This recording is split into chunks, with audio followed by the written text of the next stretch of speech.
ទេសភាពស្រុកស្រែបងប្អូនសូមអញ្ជើញមើលអានេះស្រះចេញត្រីមួយតែខ្ញុំបានផ្កាយនេះ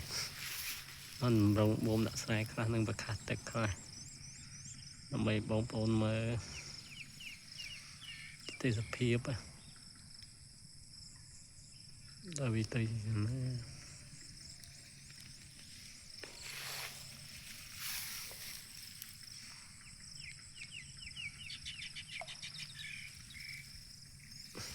នេះទៀតភ្នំតែដល់ឆ្ងាយបន្តិចកន្លែងខ្ញុំនឹងចំត្រី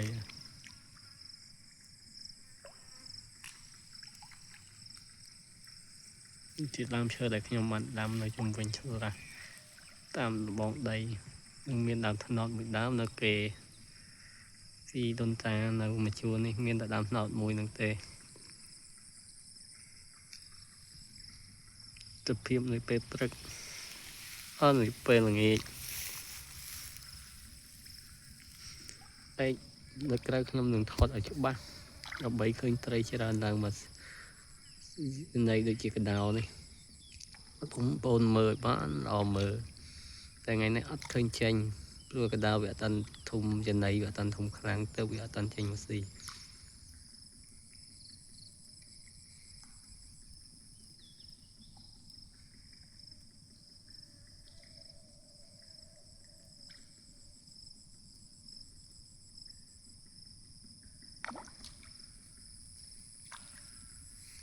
កូនស្រះមួយតែសម្បូរដោយត្រីដែរហ្នឹង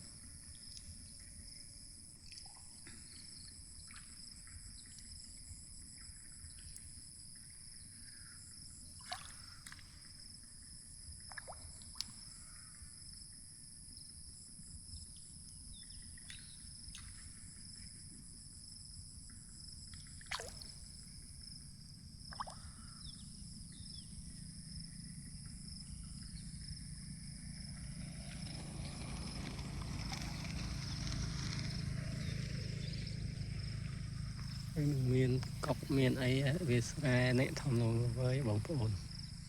មកទេសនានេះកុកហា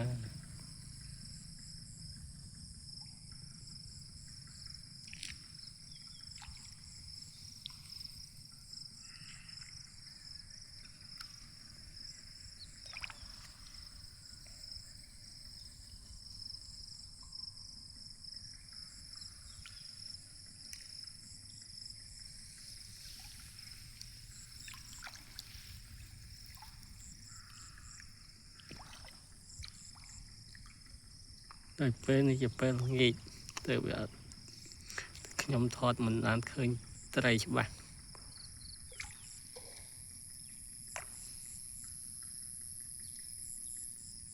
បងប្អូនពេញចិត្តនឹងជួយ Subscribe លើកក្រោយខ្ញុំនឹងរកវីដេអូ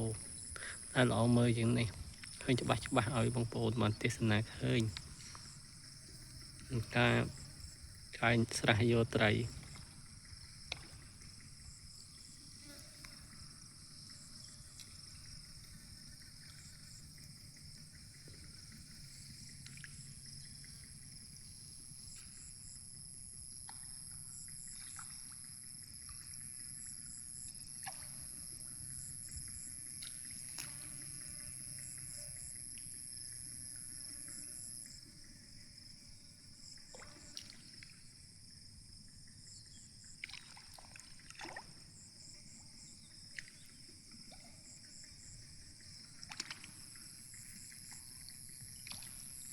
ត្រីធំអត់ចាញ់បងប្អូនចាញ់តែត្រីកំភ្លៀងនឹងអាម៉េចឯនេះព្រោះពេលល្ងាចពេក